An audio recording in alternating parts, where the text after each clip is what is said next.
Hello Banaras वासियों। नींद पूरी हुई अच्छे से? थकान दूर हुई कि नहीं? अच्छे से आराम किया कि नहीं? किया ना? अच्छा भी है, तभी तो रिफ्रेश होके अच्छे से आज और पूरे हफ्ते काम में मन लगेगा। वैसे बनारस, अगर हम अपने सपनों को माप सकते तो किस तरह से मापते? क्योंकि कोई भी सपना छोटा या बड़ा नहीं होता।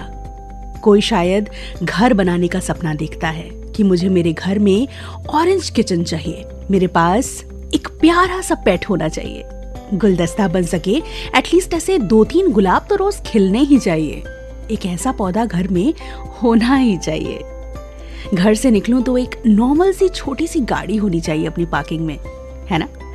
कोई बड़ा सा पेंट हाउस तो नहीं, पर एक छोटा सा प्यारा सा अपना घर होना चाहिए। कोई शायद चाहता है कि जिन्हें वो पसंद करते हैं बस वो मिल जाए, कि बस मुझे ये मिल जाए ना तो दुनिया वहीं के वहीं मिल जाए मुझे, क्योंकि हम अपने रिश्तों में अपनी दुनिया बना लेते हैं। कोई है जो चाहता है कि वो अपने पैरों पर खुद खड़े हो सके, कि मुझे बस एक अच्छी सी नौकरी मिल जाए तो शायद मैं अपनी जिम्मेदारियां निभा लूं, कुछ करके दिखा दूं, कुछ बन के दिखा दूं, इज्जत कमा लूं। वो क्या है ना, भारी जेब वालों से ज्यादा इज्जत और ज्यादा रुतबा, ज्यादा अहमियत मिलने लगती है। तो कोई ये सपना लेकर घूमता है कि अच्छा सा काम हो, अपनी भी जेब भारी हो। कोई बस ये चाहता है कि कैसे आज का दिन निकल जाए, जितना सामान है आज का उसकी बिक्री हो जाए तो 4 पैसे घर लेकर जा सकूं। कोई रोग मुक्त जीवन चाहता है कि शरीर से ये रोग जो है इसका इलाज हो जाए, कि ऊपर वाले सुन ले मेरी और मुझे इस दर्द से निकाल दे। देखिए, हम सबके सपने अलग अलग हैं, लेकिन एक ही दिशा है जहाँ पर ऊपर देखकर हम सारी दुआएं मांगते हैं। ये बात हम सबकी एक है, हम सबके हाथ ऊपर ही उठते हैं और हम सब ऊपर एक ही दिशा में देखकर उसे आवाज लगाते हैं। कुछ तो है जो हम सबको बांध के रखता है। क्या कहते हैं आप? बताइएगा जरूर। कहीं जाइएगा नहीं, मिलती हूँ थोड़ी देर में। स्टे ट्यून्ड टू आपकी वाणी आकाशवाणी, मेरे यानी सना के साथ। Good morning Banaras.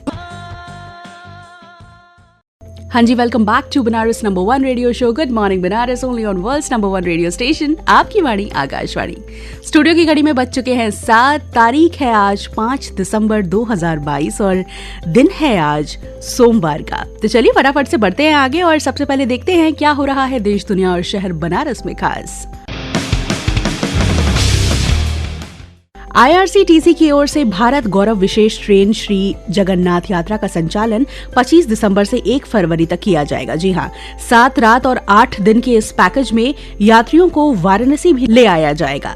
यहाँ यात्री काशी विश्वनाथ दर्शन पूजन करने के साथ गंगा आरती भी देखेंगे। IRCTC के मुख्य क्षेत्रीय प्रबंधक लखनऊ अजीत सिन्हा जी ने बताया कि पैकेज के तहत यात्रियों को काशी विश्वनाथ धाम के साथ यहाँ गंगा आरती और दशाश्वमेध घाट का भ्रमण कराया जाएगा। इसके अलावा पुरी में जगन्नाथ मंदिर, भुवनेश्वर में लिंगराज मंदिर, परशुरामेश्वर मंदिर, उदयगिरी गुफाएं, कोणार्क में सूर्य मंदिर, बैजनाथ में बैजनाथ धाम, गया में विष्णुपद मंदिर का दर्शन कराया जाएगा।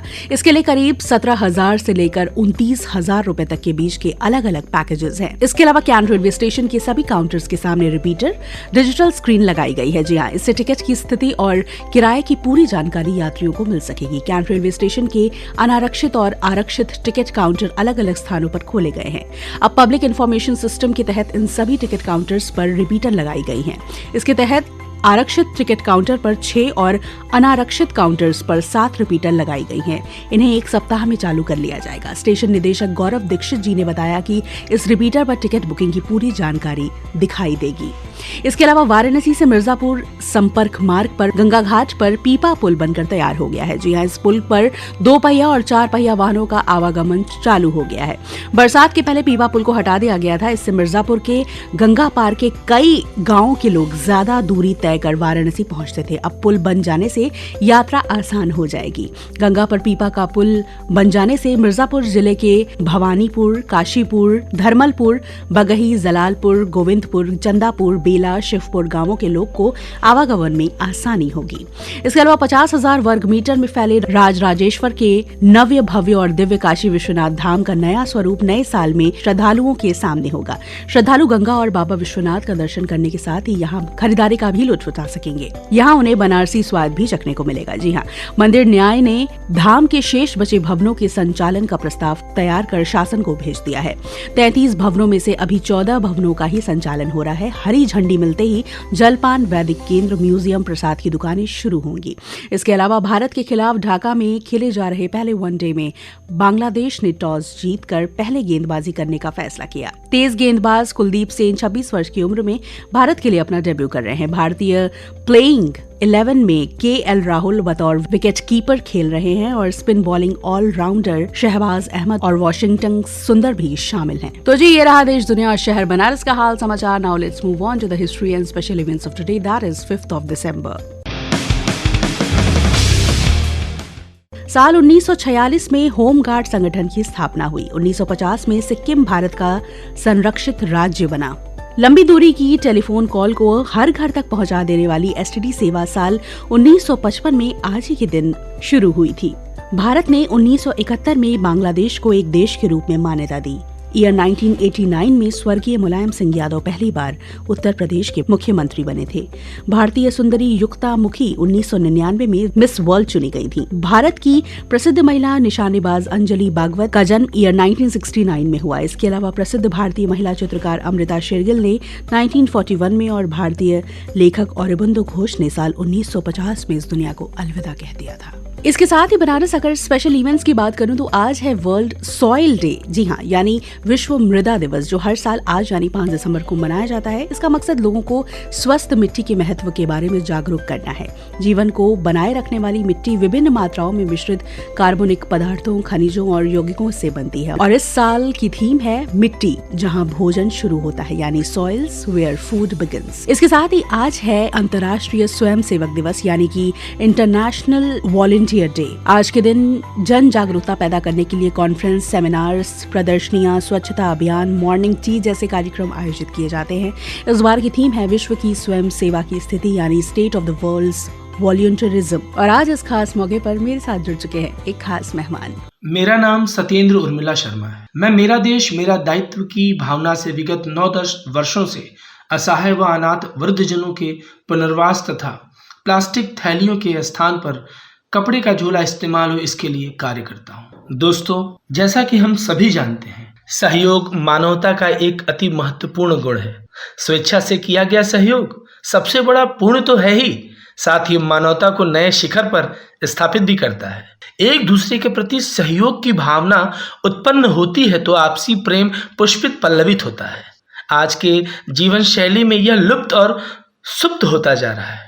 जब किसी व्यक्ति के अंदर यह भान हो जाए कि एक देश के नागरिक होने के नाते उसके अपने भी कुछ दायित्व हैं, तो वह जीवन सतरंगी हो जाता है। हाँ, एक कहावत है कि ईश्वर भी उसी की मदद करता है जो स्वयं अपनी मदद करता है, और उसमें मैं एक लाइन और जोड़ता हूँ, और अपनों की मदद करता है। सामूहिक मानवता की शक्ति ही परमेश्वर की अभिव्यक्ति है। द्वितीय विश्व युद्ध के भयावह परिणाम को देखते हुए संयुक्त राष्ट्र संघ का गठन किया गया था। संयुक्त राष्ट्र संघ ने समय समय पर अनेक कदम उठाए। उसी में से एक कदम था अंतर्राष्ट्रीय स्वयंसेवक दिवस। दोस्तों, सर्वप्रथम इसे संयुक्त राष्ट्र महासभा द्वारा 1986 में 5 दिसंबर को मनाया गया था। अंतर्राष्ट्रीय स्वयंसेवक दिवस को आर्थिक व सामाजिक विकास के लिए भी जाना जाता है। दोस्तों, अंतर्राष्ट्रीय स्वयंसेवक दिवस को मनाने का जो मुख्य उद्देश्य है वह यह है कि किसी भी राष्ट्र तथा वहां के रहने वाले लोगों का आर्थिक व सामाजिक विकास सुनिश्चित किया जा सके। अंतर्राष्ट्रीय स्वयंसेवक दिवस संगठन से जुड़े लोगों को क्षेत्रीय स्तर पर, राष्ट्रीय स्तर व अंतर्राष्ट्रीय स्तर पर सेवा के माध्यम से अपनी पहचान बनाने का अवसर प्रदान होता है, और जो आपको आत्मिक सुख मिलता है वो तो अद्भुत होता है। विश्व के सभी राष्ट्र, वहां के नागरिक, सरकारी तथा गैर सरकारी संगठन बढ़ चढ़कर के हिस्सा लें और एक दूसरे के प्रति संवेदना जागृत करें। समाज के लिए स्वैच्छिक योगदान की भावना को प्रेरित करना ही इस दिवस का मूल उद्देश्य है। दोस्तों, रैलियों के माध्यम से, रोड मार्च के माध्यम से, जागरूकता अभियानों के माध्यम से हम लोगों को समाज से जोड़ने का कार्य कर सकते हैं, जिसके लिए यह दिवस उपयुक्त है। इस दिवस के माध्यम से सामाजिक व आर्थिक विकास हेतु सार्थक थीम का चयन कर समाज को सीधे जुड़ने के लिए प्रेरित किया जाता है। दोस्तों, अगर हम विगत 5 वर्षों के थीम को देखें तो 2017 में जो हमारा थीम था कि जो स्वयंसेवी होता है वो सबसे पहले अपना कदम बढ़ाता है, चाहे वो कहीं भी हो। Volunteers act first here and everywhere 2018 की थीम पे अगर हम नजर रखें तो वॉलंटियर्स बिल्ड रेजिलिएंट कम्युनिटीज, हम एक लचीले समुदाय का निर्माण करते हैं। 2019 का थीम देखें, volunteer for an exclusive future, हम स्वयं अपने भविष्य के निर्माता हैं, हम स्वयं अपने समाज के निर्माता हैं। 2020 का थीम कि एक साथ हम स्वेच्छा से बेहतर कार्य कर सकते हैं, और निश्चित रूप से इसमें कहीं भी अतिशयोक्ति नहीं, साझा भविष्य के लिए स्वयं सेवा करें, हम अपने उत्तम भविष्य के लिए मेहनत कर सकते हैं। और अब जो 2022 का थीम है वो ये है कि विश्व की स्वयं सेवा की स्थिति, बिल्कुल आकलन करने का भी आवश्यकता। जिस दिशा में समाज बढ़ रहा है, जैसे बढ़ रहा है, उसमें बहुत आवश्यक है कि समाज में प्रत्येक व्यक्ति अपने कार्यों को देखे कि वो किस प्रकार से कार्य कर रहा है और उसके कार्य से क्या समाज में विकास हो रहा है कि नहीं, कि आपसी प्रेम भाईचारा बढ़ रहा है कि नहीं। निश्चित रूप से राष्ट्रीय स्वयंसेवक दिवस एक सुसज्जित, सभ्य और कर्मठ नागरिक बनाने की दिशा में एक बेहतरीन और अद्भुत पहल था, जिसे हमें निश्चित रूप से आत्मसात करने का प्रयास करना चाहिए। बहुत बहुत धन्यवाद। Thank you so much Satyendra ji for joining us. हाँ जी, बनारस देखिए, हमारा शहर एक ऐसा नगर है जहाँ भारत के प्रत्येक मंदिर और मठ स्थापित हैं। और आज मैं आपको बताऊंगी वाराणसी के प्राचीनतम मठों में से एक जंगमवाड़ी मठ के बारे में। 3000 वर्ष से अधिक पुराना ये मठ 6वीं शताब्दी में स्थापित हुआ। प्राचीन भारतीय संस्कृत भाषा और साहित्य के संवर्धन में इसका बड़ा योगदान है। जंगम का अर्थ है शिव को जानने वाला और बाड़ी का अर्थ रहने का स्थान। जिस स्थान पर शिव को जानने वाले रहते हैं उसे जंगमवाड़ी कहा गया है। इस मठ में शिवलिंगों की स्थापना को लेकर एक विचित्र परंपरा चली आ रही है। यहाँ आत्मा की शांति के लिए पिंडदान नहीं बल्कि शिवलिंग का दान होता है। जी हाँ, कई सालों से चली आ रही इस परंपरा के चलते यहाँ 1-2 नहीं बल्कि 10 लाख से भी ज्यादा शिवलिंग स्थापित किए जा चुके हैं। एक वर्ष में कई हजार शिवलिंगों की स्थापना श्रद्धालुओं द्वारा की जाती है। जो शिवलिंग खराब होने लगते हैं उसको मठ में ही सुरक्षित स्थान पर रख दिया जाता है। यहाँ पर सबसे ज्यादा सावन के महीने में शिवलिंगों की स्थापना की जाती है। इस मठ में ये परंपरा पिछले 250 सालों से अनवरत यूं ही चली आ रही है। और एक चीज की, यहाँ गुरुकुल परंपरा अभी भी जिंदा है। जी हाँ, इसे काशी का सबसे प्राचीन मठ माना जाता है। यहाँ बटुकों को ज्ञान मिलता है और दूर दराज से आने वाले श्रद्धालुओं को काफी सुविधा भी मिलती है। सन 1918 में जगत गुरु विश्वराध्य गुरुकुल की स्थापना वीर शैव धर्म के 5 पीठों के आचार्यों की देखरेख में हुई थी। इस अति विशिष्ट मठ के फॉलोअर्स अधिकतर महाराष्ट्र और कर्नाटक से हैं। वीर शैव सिद्धांत का पालन करने वाले ये आराधक केवल शिवलिंग की ही आराधना करते हैं। शिवलिंग के प्रति इनकी आस्था और निष्ठा अपरंपार है। तो अगर आप बनारस से नहीं है तो जब भी कभी बनारस आए तो जंगमवाड़ी मठ के दर्शन जरूर करिएगा। और हाँ, अपना फीडबैक हमें जरूर से दीजिएगा on pklgair@varanasi@gmail.com। और वैसे भी आपका फीडबैक हमारे लिए बहुत इंपॉर्टेंट है। और किन्हीं कारणों से अगर आप गुड मॉर्निंग बनारस नहीं सुन पाते हैं तो उसे आप बाद में हमारे YouTube चैनल AIR वाराणसी पर सुन सकते हैं और अपना फीडबैक वहां पर भी दे सकते हैं। और हाँ, लाइक, शेयर और कमेंट करना मत भूलिएगा। तो बस बनारस छोड़े जा रही हूँ आपको विद दिस ब्यूटीफुल ट्रैक। मिलूंगी आपसे 8:45 पर मधुरिमा के साथ। आपसे थोड़ी देर में यानी 7:20 से प्रादेशिक समाचारों का सिलसिला जारी रहेगा हमारे गोरखपुर केंद्र से। So now this is Sana heading of. खुश रहिए, प्यार बांटिए और 24 घंटों में किसी ना जानने वाले की खुशियों की वजह बनिए। जैसा कि मैंने हमेशा कहा है, कहती हूँ और कहती रहूंगी कि बहुत सुकून मिलेगा, ट्राई जरूर कीजिएगा। चलती हूँ, टाटा बाय बाय, दुआओं में याद और अपना ख्याल रखिएगा।